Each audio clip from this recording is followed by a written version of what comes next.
We're getting really close to that holiday season, so to get in the spirit of the cold weather, I decided to paint up some Snowtroopers and General Veers today.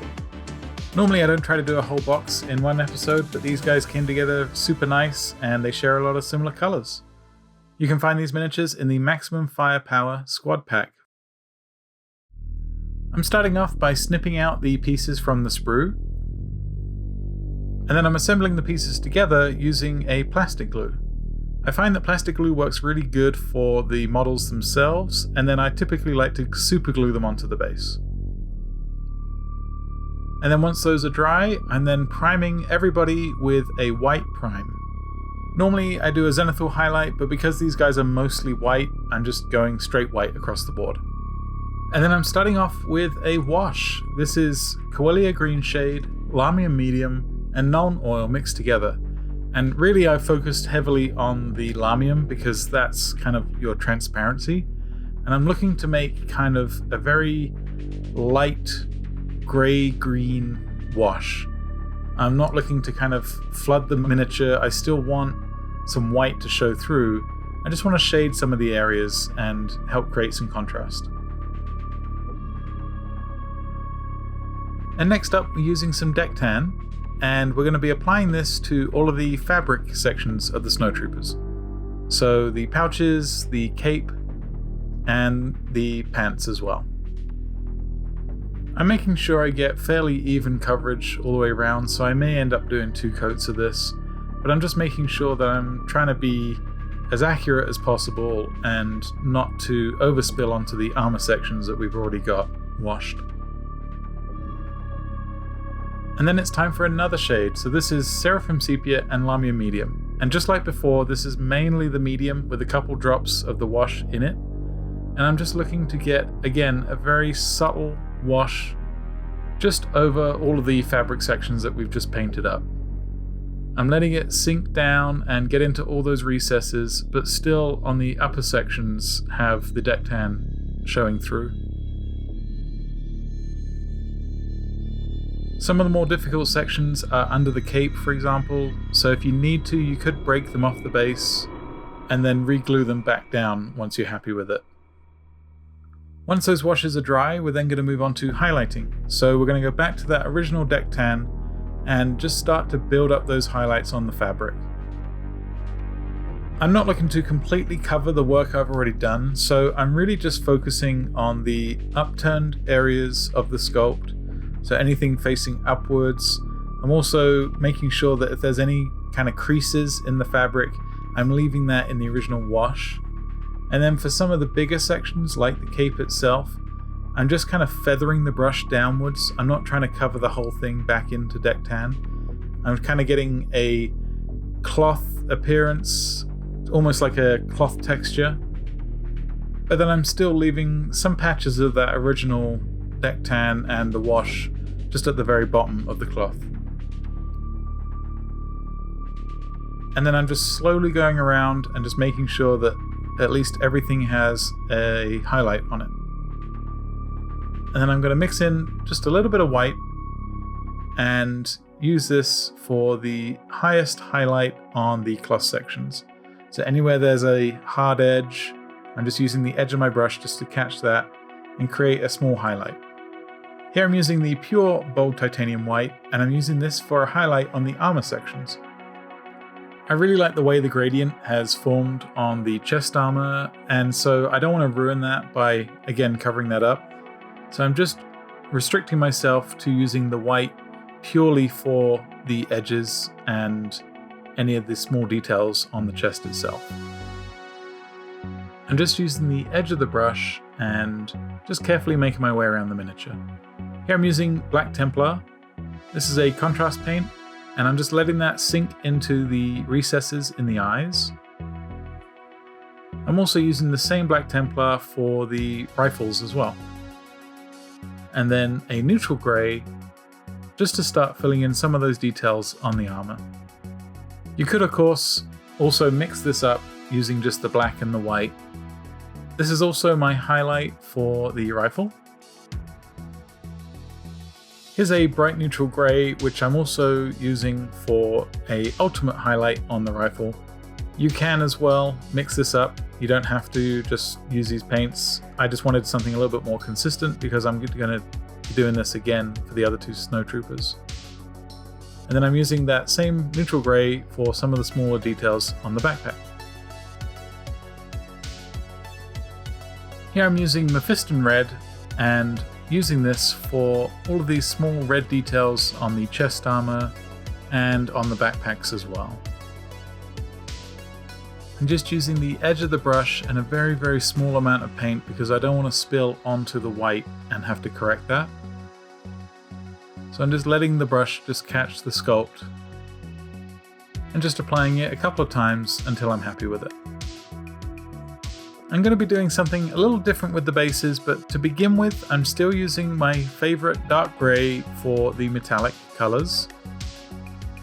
I use this dark gray for all of my Shatterpoint bases if they have some metal on there, so I'm still highlighting it the same way I would with just a nice quick dry brush with some neutral gray and then a dry brush with a white on top of that.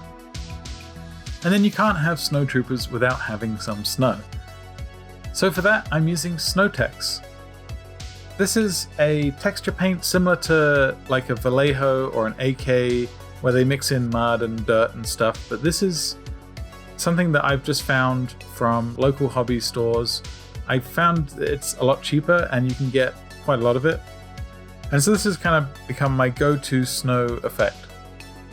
You can of course use any kind of texture paint and paint it white if you even want to, but I find that this is really kind of a nice fluffy snow as well, so it always looks really full. I'm also using the side of the spatula here, just dabbing on some of that onto the bottom of the cape to kind of get the impression that the snow has kind of collected in some of the lower areas. This also does a great job of kind of mirroring the model to the base and making him feel like he's really in this environment. And then lastly, I'm using a pure coal black for the rim of the base to finish out these snowtroopers.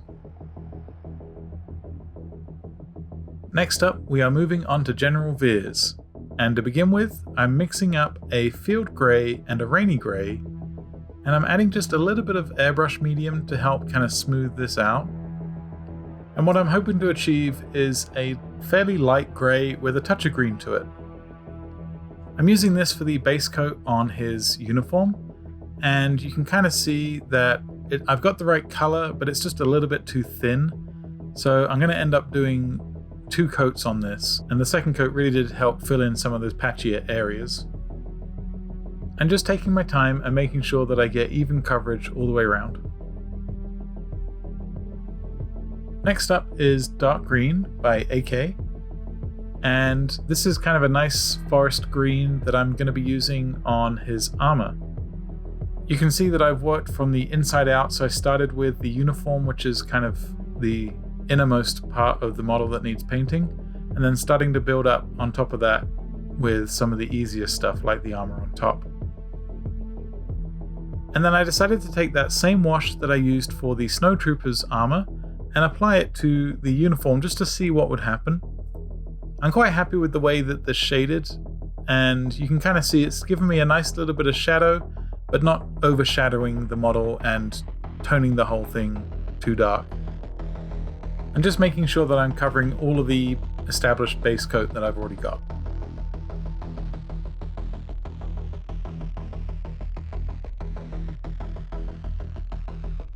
I'm using the contrast paint black for the boots and the gun, and just doing an initial layer on top of those.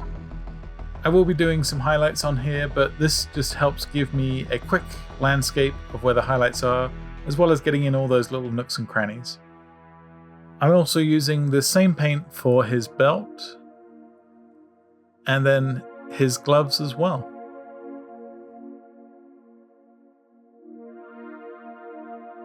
For the base, I'm going to keep him fairly neutral because I might run him with other types of troopers, so I'm actually going to just paint his completely metallic. And I'm going to begin the highlighting stage with Dawnstone. So I decided after going back and forth between the reference that maybe his uniform was just a little bit too green, especially with the wash on top of it, it kind of darkened everything. So I'm now highlighting back up to a fairly neutral gray. This is kind of a green gray from Citadel paints. The lighting in Empire Strikes Back can throw you off because it is a very blue lighted film. So there's a lot of scenes where the uniform looks more green than gray. But I decided to commit to a gray uniform as if he was lit by daylight. So I'm leaving the darker green intact in the shadows, but just highlighting a lot of those areas back up to Dawnstone. And then I'm adding just a little bit of white to that to make a highlight scale. I'm building up to a fairly light gray. Basically, anytime there's a fold in the fabric, that's going to get a highlight, and any kind of hard edge like around the shoulders as well. I don't want to go too bright because I don't want his uniform to appear too shiny. So this is my brightest highlight, which is a fairly bright gray. And I'm just using this very sparingly in certain sections on the fabric and really just around the shoulders and top half of the model. Here I'm using Sons of Horus green, and this is going to be my highlight for the armor. You can see it's very similar in tone to what we've already got, but I'm just kind of using this as, again, kind of a guide to where I'm going to add my highlights next. Even though the tones are very similar to the tones underneath, this is a great way to kind of clean up some of those areas that may be a little bit too patchy from the wash. And then with a little bit of deck tan mixed in, this is going to become my highlight for really any of the most extreme edges or upturned areas of the armor. And again, I'm using the edge of the brush, just catching that sculpt. I'm using coal black and just outlining around the trim of the helmet. I'm also using this for the strap around his goggles as well. And now we're moving on to the face. So for this, I typically use Bugman's Glow as an undercoat. And I just cover the whole face with this, including the eyes and the lips and everything. This is just a quick coverage over the whole face, and I'm just making sure that I'm getting all around the neck as well. And then I'm using a fairly neutral gray, light neutral gray for his eyeballs. Just a quick dab of that. And then a black for his pupils. At this stage, it's okay to make mistakes because you can always correct it with the Bugman's Glow again. So here you can see I kind of overspilt on the eye. So I've gone back in with that Bugman's Glow and I'm just tidying up around the edges. But once I'm happy with the eyes, I then move on to pink flesh. And I'm slowly introducing this into the Bugman's Glow and just mixing this up to get my highlights and starting to apply it to the cheeks, the nose, the upper lip, the chin, things like that. Just any of the areas of the face that would catch light normally. I'm building up that pink flesh and introducing more and more deck tan as we get closer to the highest highlights.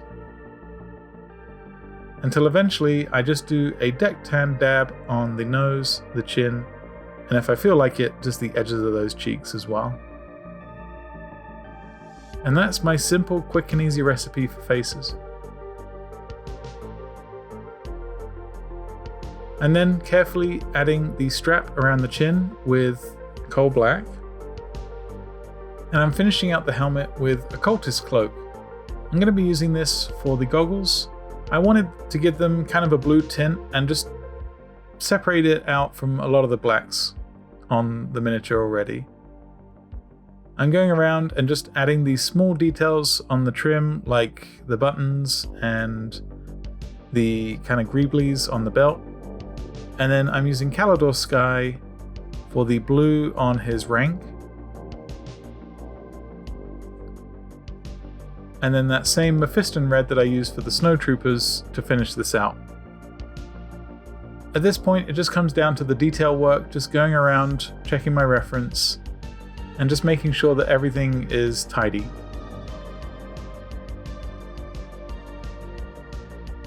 I'm adding a couple highlights to the goggles, and then just kind of feathering those in with the occultist cloak. And of course, a few highlights on the rifle to match his snowtroopers.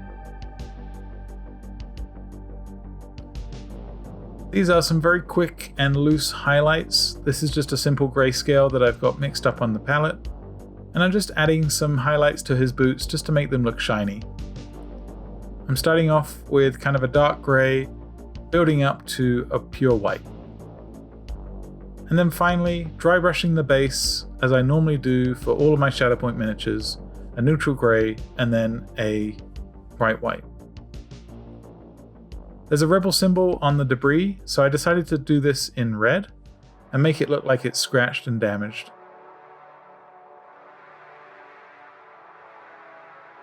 And then I added some blast streak marks with a black contrast paint. And then any of my Shatterpoint miniatures that have a metallic base often get a blue tint to the metal itself.